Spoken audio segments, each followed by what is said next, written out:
Hello students, आज हम अपना हिंदी व्याकरण का क्लास 2 का लेसन नंबर 8 पढ़ रहे हैं, जिसका नाम है प्यारे बच्चों सर्वनाम।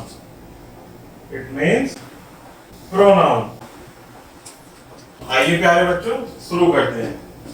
तो सर्वनाम की परिभाषा: जो शब्द संज्ञा के स्थान पर प्रयोग किए जाते हैं, किसके स्थान पर? संज्ञा के स्थान पर, उन्हें सर्वनाम कहते हैं। जैसे मैं, वह, तुम, हम, आप, उसका, मेरा, तुम्हारा आदि कैसे शब्द हैं प्यारे बच्चों? ये सर्वनाम शब्द, अर्थात जो शब्द संज्ञा के स्थान पर प्रयोग किए जाते हैं। आगे देखते हैं। निम्नलिखित वाक्यों को ध्यान से पढ़िए। मोहन एक विद्यार्थी है। मोहन सुबह जल्दी उठता है। मोहन प्रतिदिन स्कूल जाता है। मोहन के कई मित्र हैं। मोहन को वे बहुत प्यार करते हैं। तो इसमें आपने क्या देखा प्यारे बच्चों? प्रत्येक वाक्य में बार बार मोहन बोला जा रहा है, अर्थात बार बार मोहन को ही उसका नाम लेकर हम बोल रहे हैं। लेकिन उपयुक्त वाक्यों को यदि इस प्रकार लिखें तो इनमें ज्यादा रोचकता आएगी और ये पढ़ने में भी ठीक लगेंगे। तो किस प्रकार प्यारे बच्चों कि ये कब ठीक लगेंगे? कि जब हम इस प्रकार निम्नलिखित प्रकार लिखेंगे तो ज्यादा रोचकता आएगी और पढ़ने में भी ठीक लगेंगे। जैसे मोहन एक विद्यार्थी है। वह सुबह जल्दी उठता है। वह प्रतिदिन स्कूल जाता है। उसके कई मित्र हैं। उसको वे बहुत प्यार करते हैं। अर्थात बार बार मोहन को ना लिख करके उसकी जगह हम मोहन क्या है? संज्ञा शब्द है। अर्थात परिभाषा में क्या बताया गया है कि संज्ञा के स्थान पर प्रयुक्त किए जाने वाले शब्दों को हम सर्वनाम कहते हैं। तो इस संज्ञा के स्थान पर एक बार यहाँ लिखेंगे, अर्थात जिससे पता चलता है कि किसके बारे में बात हो रही है। तो उसकी जगह हम उस संज्ञा की जगह जब हम सर्वनाम शब्द का प्रयोग करेंगे तो उसे ही हम सर्वनाम कहते हैं। अर्थात संज्ञा के स्थान पर हमने वह शब्द प्रयोग किया है तो वह क्या है? एक सर्वनाम शब्द है। ऐसे ही यहाँ उस मोहन जो एक संज्ञा शब्द है उसकी जगह हमने उसके शब्द यूज किया जो कि क्या है? एक सर्वनाम शब्द। मोहन संज्ञा शब्द है जिसे बार बार दोहराया गया है, अर्थात बार बार वही लिखा गया है। मोहन के स्थान पर रंगीन छपे शब्दों वह, उसके और उसको शब्दों को उचित प्रयोग हुआ है।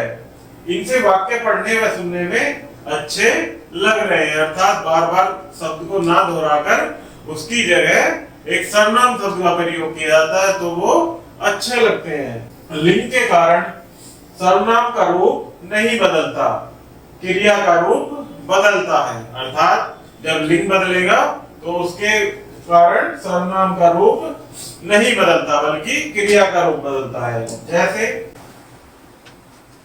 तुम क्या कर रही हो? मैं पत्र लिख रही हूं। तुम क्या कर रहे हो? मैं आराम कर रहा हूं। अर्थात क्रिया का रूप बदलता है, केवल सर्वनाम का रूप नहीं बदलता।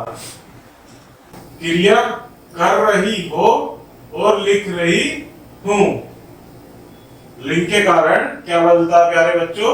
इसमें कौन सा लिंग है? तुम।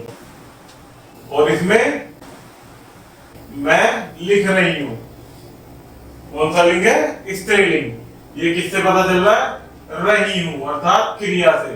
ये तुम लिख रहे हो, कौन सा लिंग है? पुल्लिंग। तो वचन के कारण सर्वनाम के रूप बदलते हैं, अर्थात वचन के कारण जब वचन बदलेगा तो सर्वनाम के रूप बदलते हैं। जैसे मैं फुटबॉल से खेलता हूं। हम फुटबॉल से खेलते हैं, अर्थात मैं फुटबॉल से खेलता हूं और हम फुटबॉल से खेलते हैं। यहाँ पर क्या हो रहा है प्यारे बच्चों? वचन बदल रहा है, अर्थात मैं और यहाँ हम, यहाँ एक वचन, यहाँ द्विवचन, तो इसके कारण सर्वनाम के रूप बदलते हैं। जैसे एक वचन ये है, एक वचन जैसा कि मैंने आपको बताया ये है हम बहुवचन, सर्वनाम व क्रिया के रूप बदलते हैं। यहाँ खेलते हैं और सर्वनाम किससे खेलते हैं? फुटबॉल से। तो ये क्या हो रहा है हमारा, यहाँ पर क्रिया और सर्वनाम बदल रहे हैं, वचन के कारण क्रिया और सर्वनाम बदल रहे हैं। कुछ अन्य सर्वनामों के बहुवचन इस प्रकार हैं।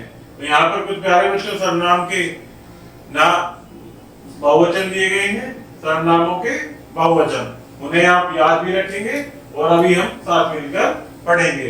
ये एक वचन है सर्वनाम का और ये बहुवचन है। तो मुझे का बहुवचन क्या होगा? जो मुझे एक सर्वनाम शब्द है इसका बहुवचन क्या होगा प्यारे बच्चों? हमें। मेरा के लिए हमारा, तू के लिए तुम, तुझे के लिए क्या सर्वनाम बहुवचन आएगा? तुम्हें।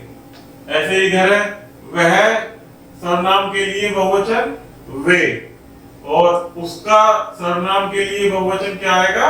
उनका। इसी प्रकार से यह के लिए ये, और इसका सर्वनाम के लिए बहुवचन क्या प्रयोग करेंगे प्यारे बच्चों? इनका। आगे देखते हैं, इसमें सर्वनाम के 6 भेद होते हैं, अर्थात सर्वनाम के कितने भेद होते हैं प्यारे बच्चों? 6 भेद। कौन कौन से? पहला होता है आपका पुरुषवाचक, दूसरा निश्चयवाचक सर्वनाम, और तीसरा अनिश्चयवाचक सर्वनाम, फोर्थ पर्सनवाचक सर्वनाम, फिफ्थ संबंधवाचक सर्वनाम, और सिक्स्थ निजवाचक सर्वनाम। ये कितने सर्वनाम होते हैं प्यारे बच्चों? 6। तो ये हमारा सर्वनाम का लेसन यहाँ समाप्त हुआ प्यारे बच्चों। आशा करता हूँ कि आपको वीडियो समझ आई होगी। वीडियो में किसी प्रकार की कोई समस्या हो तो कमेंट जरूर कीजिएगा। धन्यवाद।